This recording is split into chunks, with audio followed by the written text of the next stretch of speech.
ever catch yourself thinking, wow, she has it all, or her life is so together? For every girl you see and think that, another girl is looking at you thinking the exact same thing.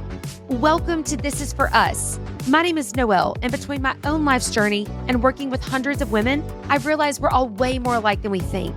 We share the same struggles, the same emotions, and we're not meant to do it all alone. Think of this podcast as a safe space to be yourself and get real. Like those talks where you go to your best friend for advice. I'm here to remind you that you are irreplaceable and it's time to start acting like it. We're all just trying to figure it out, and we can change the narrative of feeling alone. This is for you. This is for me. And this is for us. Hey, y'all, and welcome back to another episode of This Is For Us. I honestly cannot believe that when this episode goes live, it will be the last day of June, and we are moving into July, halfway through the year. I actually was going to make this episode about kind of taking inventory of our lives for the last 6 months. You know, in one way I look at it, I feel like New Year's was just yesterday. But then in another way, I'm like, oh my God, I cannot believe that 6 months has passed and we are halfway through 2025. And in 6 months, it's going to be 2026, you know? And I am definitely not a person that feels like that we should feel negatively about what we have not done, or like just giving this judgment to ourselves. That is not at all what I mean by this.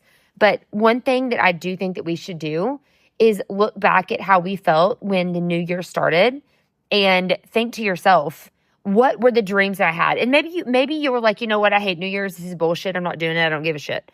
But if you were like new year, new me, or new year, new dreams, you know, however that you look at it, I think that if you can sit down right now and go, holy shit, it's June.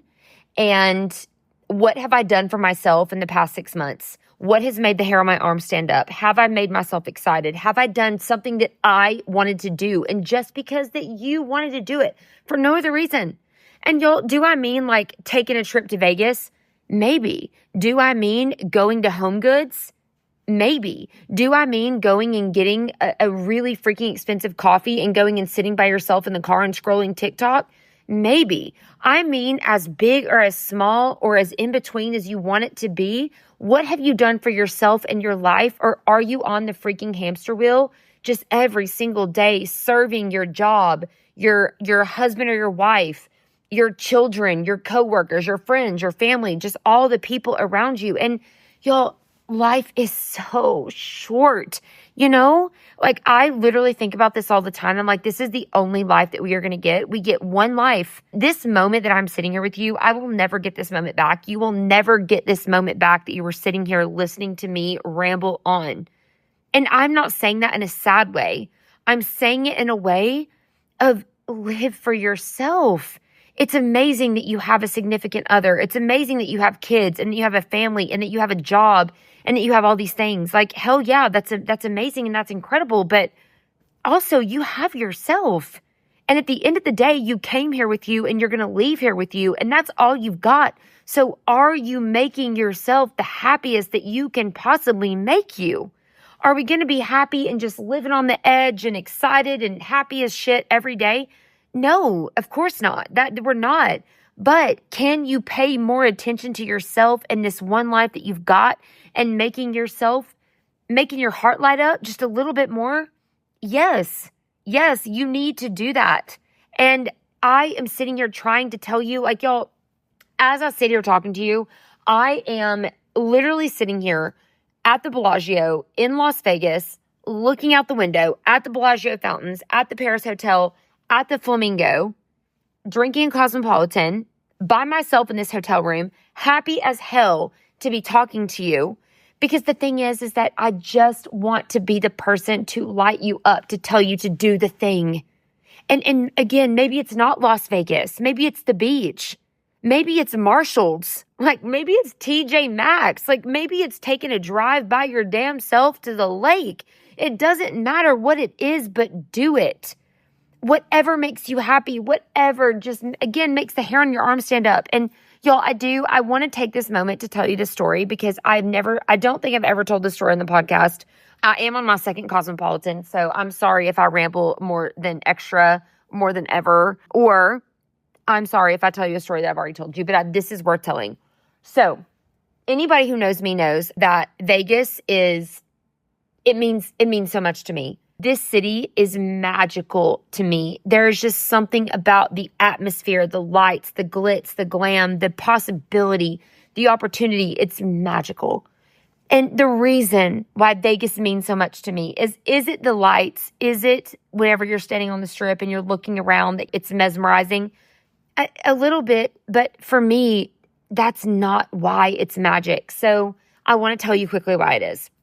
Years ago, I don't even know how many years ago, and I'm not going to try right now. I'm not going to even butcher that to tell you exactly how many, but years ago, I got chosen to be a part of this all-star cheerleading coaches thing, okay? I don't even full on remember what it was called, but they chose like 10 people in the all-star cheerleading industry, like up-and-coming coaches, and they invited us to come to a conference that was held in Vegas.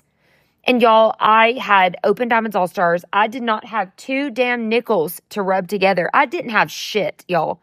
And I got invited to this thing. They didn't tell us who else got invited. I did not know who was coming here. I had just opened the gym, like seemingly, I don't remember how many years. I don't know, but I was new. And I was like, oh my God, what an opportunity.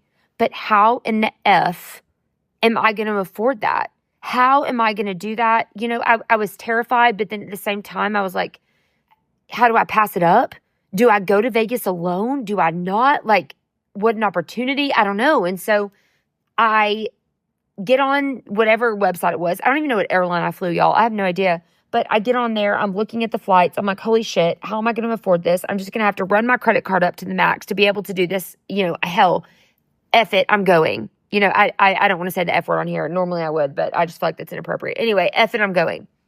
So the plane tickets that were available to me flying out of Knoxville is not a huge airport, y'all. It's not.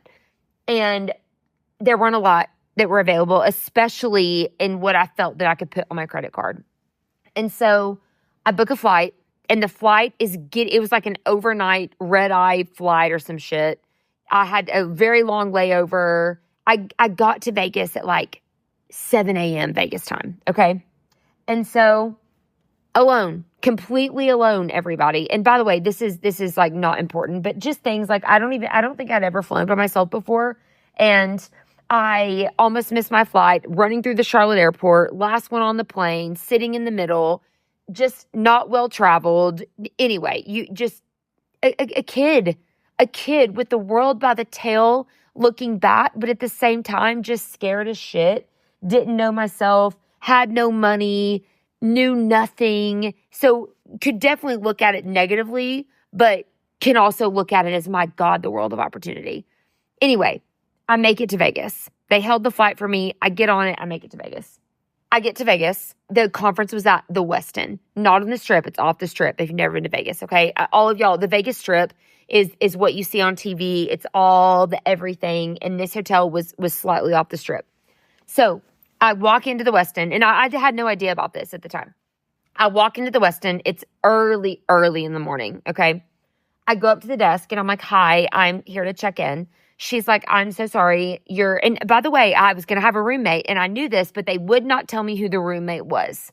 So I didn't know anything. I was alone, completely alone. Go up to the desk. I'm like, hey, I need to check into my room. The lady says, I'm sorry, ma'am, your room is not ready. And I'm sitting there like in despair. You know, what in the hell am I going to do? Now I know what to do. I know how to handle these things. It's fine. But at the time, I was such a kid. And I was like, oh my gosh, do I just sit here? Like, what happens? And she was like, well, we can hold your luggage if you would like to go explore the city. And I'm like, okay, yeah, that would be great. Do you have a bathroom that I could use? And she's like, yeah, if you would like to change your clothes or freshen up or whatever, we actually have a changing room and a bathroom over here. You're welcome to use it, and then I can take your luggage. So I go in the bathroom. I'm literally standing there. There was a mirror, a lighted mirror. I'll never forget it. And I'm standing in this bathroom in the Westin. No one else is in there. It's very early in the morning. I look at my suitcase. I look at myself in the mirror, and I'm like, what are you going to do? Like, are you just going to stand here all day and just wait for hours? Are you going to wear this? Are you going to change your clothes? Are you going to go and see what Vegas is? Like, what are you going to do? And I was like, F it, I'm going.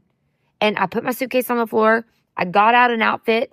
I got my makeup out. I touched my face up in that little mirror, rolled my suitcase back to that lady, and I said, thank you so much. I'll be back. And I walked out of the hotel, and I turned around to her before I got to the doors, and I said, which way's the Strip? And she said, take a right. You can't miss it. So I took a right, and I started walking. And I did not get but a couple buildings. I don't even want to say blocks because I don't know how far I went. But I did not get but a couple buildings until there was a group of people partying, standing at a walk-up, like almost like a drive-through bar. And they were like, hey, you. And I was like, me? And they were like, yeah, come take a shot with us. And I was like, oh my God, okay. And I was like, oh my God, I already have friends. So I go up, they buy me a shot, I take a shot. And I'm like, thanks. And then I start walking. I hadn't made it to the Strip, not even close. I just start walking. And as I'm walking, I got a little pep in my step, like, oh my God, this is already so cool. I get to the Strip, I look around, it's like a world of wonder. Like, oh my God, where am I going to go next? And y'all, I'm going to really try not to start crying because I'm sitting here looking at the escalator that I went up. And because I stood at the Strip and I went, do I go left? Do I go right? And I chose right. And I went up this escalator. I walked across this bridge down into this little like outdoor area in front of Caesar's Palace. There was this little outdoor bar. There was another group of women celebrating a birthday, I think. They were like, hey, come over here. Are you alone? Hang out with us. Do you want a drink? Do you want a shot? I went and I sat down with them, and I probably sat with them for an hour, hanging out, talking. We had a drink, and I was like, oh my God. And then I got up and I kept walking. And then next thing you know, I was in the shops, the plaza shops. I was at the shops at Caesar's Palace. And then I ran into a bachelor party. And they were like, hey, do you want to take a shot with us? And I was like, oh my gosh, yes, I would love to. And then I made friends with them. And then we walked around and we saw things. And this is a story for another time. But I ended up having the best time with this boy. But the purpose of my story is that I did it. I came on the trip. I came by myself. I did the thing. I didn't let fear stop me. And y'all, I was scared as hell. I had no money, no experience, nothing. And I came and I did it. And I just started walking. And as I started walking with the world by the tail, just literally big-eyed, full of wonder, what amazing things can happen to me here. I'm scared shitless, but I believe that something really effing cool could happen.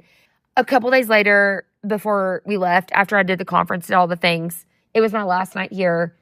We had a dinner. And so we put clothes on, whatever. And it was funny because the dinner was somewhere, I don't even remember where it was, y'all. Now I probably drank way too many beers, but it was somewhere around Caesar's. And so I just remember walking to dinner, and I was alone again. I don't know why I was alone, but because this was after the conference, it was our last night, but I was alone. I was probably like getting ready, surprise. But I took the right at the same escalator, and I walked up the escalator. And if you know anything about Vegas, there is a bridge. And it's the bridge that connects from like the Flamingo side to the Caesar side. And when you stand there, you can see everything. If you turn to the left, the lights of the Flamingo are in your face. And if you turn to the right, there's the Bellagio. If the fountains are going off, it's even better. But and there is the Eiffel Tower just sparkling like shit. And there is the hot air balloon of the Paris. And there's the Cosmopolitan and Planet Hollywood and just all the wonder and the dreaminess and the beauty. And I stood on that bridge by myself, and the hair on my arm is standing up right now. I wish that I was videoing this so I could show you my arms. And I looked around and I was like, oh my God, the world is so big. There's so much out there that I don't even know about. Look what I've experienced in just this trip that I decided to take. I didn't have the money to be here. I don't have the money to be here. Hell. And I'm looking around and I just was like, the world is so big, and I didn't even know it. I had never been on this side of the country before. But there I was.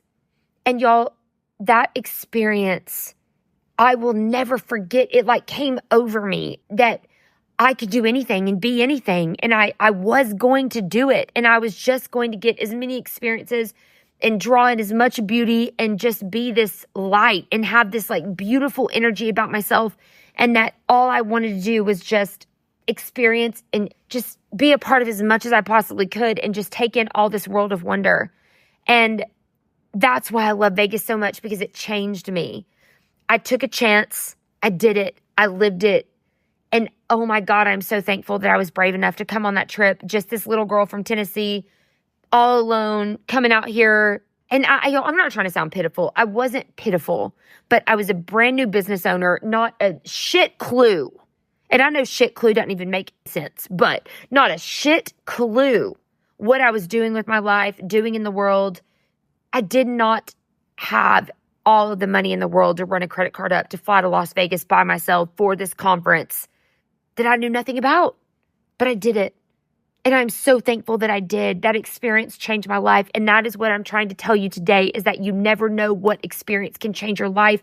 But what I can tell you is that if you look around and go, I can't do that. I'm not going to do that. I'm too tired. I can't wear that. I don't have the body for that. Oh, I love this bright red spandex dress, but I could never pull that off. The fuck you can't. Yes, you can pull that red dress off. Put it on. Yes, you can wear the bikini. Yes, you can wear the shoes. Yes, you can go get an expensive coffee by yourself. Yes, you can take the trip. And I'm sorry. I know I said I wasn't going to say the F word, but I'm just getting really fired up because I'm thinking about all of y'all just sitting around and thinking about your life. And I just want you to know like how much you're worth and how excited you should be and how much of a world of wonder there is out there, because you are a person of wonder and you are literally effing magical. And that is truly to God how I feel. Like, as I'm saying this, y'all, I swear to God, the Bellagio fountain just started shooting. I just said, you're truly effing magical, and the little fountain just started dancing. Hell yes. Like, I don't know. Again, I've been sitting here drinking 2 Cosmos, so maybe I got a little bit too fired up in this one, but I'm thankful for the opportunity to do this. I am grateful for all of you that sit and hang out with me and that you listen to me. And really quick, and then I'm going to hush, I swear. So if you are not in the This Is For Us Facebook page, would love for you to be in it. I am dedicated to being more active in it. I'm doing something called the Power 60 right now, where I go live in the Facebook page. I'm going to do it for 60 days in a row. I don't even remember which day it is. I think it's like day 6. But I go live and I share a quote that means something to me and that could fire someone the hell up every single day. And there's no strings attached, literally nothing except a group of women, a group of friends, and we're creating a beautiful community where if nobody else understands what we're going through or what our lives are like, at least the women in there are going to. And if you're not a part of it, I would love to have you in there. The This Is For Us Facebook page. I'm going to tag it in the show notes. Anyway, I hope I've not babbled your ear off.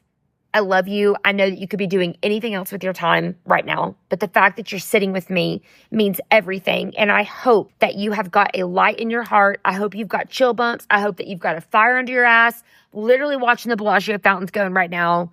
And those are telling me to tell you you're magical and you deserve a magical life and you're going to live it. And I love you, and I will talk to you soon.